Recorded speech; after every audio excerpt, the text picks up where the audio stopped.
Hora da análise política com o Marcos Saldanha já aqui conosco. Boa noite, Saldanha. Boa noite, Hugo. Bom, temos aí dois nomes aparecendo já aí nessa composição da equipe do Eduardo Braide, que a gente fica até ansioso, mas a gente sabe que demora, mas está aparecendo muito devagar. Boa noite.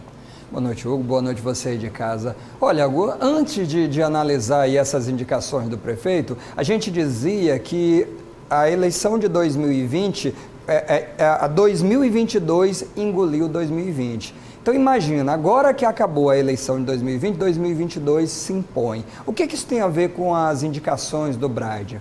Me parece que os dois nomes não há nada de novo, na verdade são nomes requentados, vamos chamar assim. Por outro lado, é indiscutível a experiência, são homens experimentados para ocupar pastas que são fundamental.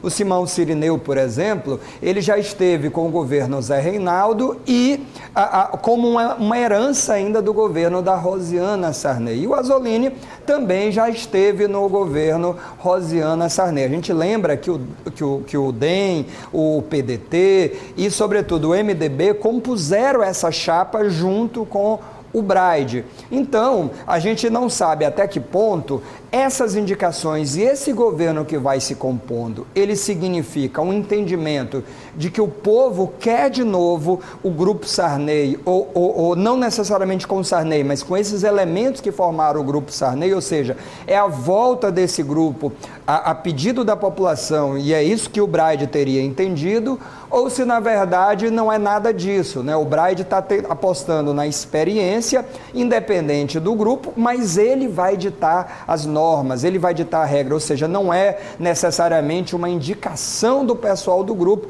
é ele que está esperando. Nos dois casos, pode ser um sinal muito grande de como vai ser para 2022, ou seja, se falou muito até que ponto o Braide seria uma nova liderança. Eu diria, essa nova liderança vai se construir ao longo do tempo. A grande dúvida é que outra liderança ou uma velha liderança pode estar voltando com o governo Braide. Ou seja, essa desconfiança vai caber com as próximas indicações o equilíbrio que ele possa vir a fazer. E você falou um pouquinho da demora, sobretudo a pressão é maior porque as eleições elas foram mais tarde, com o segundo turno. Então fica um tempo hábil muito pequeno. Já já a gente tem a diplomação e já já a gente tem a posse, e aí com a posse esse secretariado vai ter que estar totalmente completo, né? Vamos para a Assembleia Legislativa, emendas impositivas aprovadas?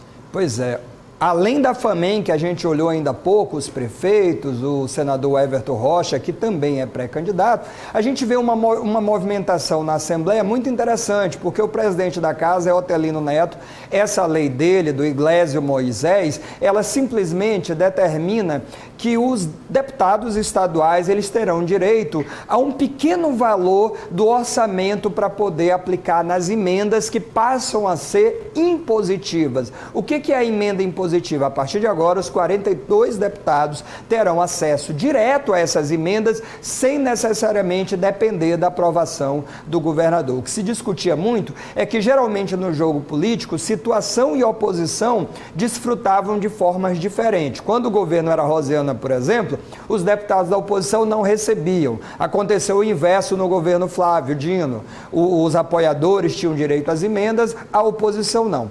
O que a gente vê agora é um Otelino se movimentando de forma muito forte nas eleições municipais e agora fazendo um aceno de um líder pensando já em 2022. O Iglesias também rompeu com a base do governador, basta lembrar que o Otelino fez parte daquele movimento de Zértice, né?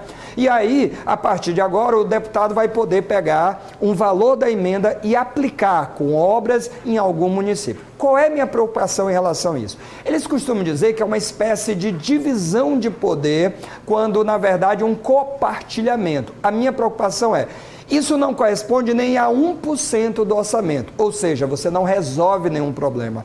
No meu ponto de vista, o Legislativo ele resolve o problema propondo projetos, analisando leis, e ele pode fazer muito mais. E cabendo ao governador ser provocado pela Assembleia. Quando a Assembleia tem um valor para investir, me dá a impressão que além do fundo partidário e do fundo eleitoral que a gente eleitor cidadão banca, a gente também vai bancar a campanha. Ou seja, qual é a minha maior preocupação? Reeleição dos deputados daqui a 2 anos, com a vantagem de quem está na casa, além de contar com os fundos que eu já falei, também terá o benefício da emenda e aí fica muito mais fácil a reeleição. Bom, renovação fica muito mais difícil. Ganha a casa, perdem provavelmente nós todos. Embora se imagine que uma ambulância, uma reforma de hospital, elas possam ser positivas para a comunidade. Só não vejo em que instância necessariamente o legislativo, o deputado, ele precisa fazer isso. Ele pode sinalizar e o governador fazer a obra. Mas, enfim, é uma questão polêmica que, do ponto de vista político, da natureza política, ela fortalece o legislativo. E ficou registrado na história. Bom, fica registrado na história pelo momento político. Resta saber se, do ponto de vista da população, de fato, isso vai fazer história, que eu acho que é, afinal de contas, o que precisa fazer a diferença. Marcos Saldanha, muito obrigado. Eu que agradeço. Boa noite. Sucesso.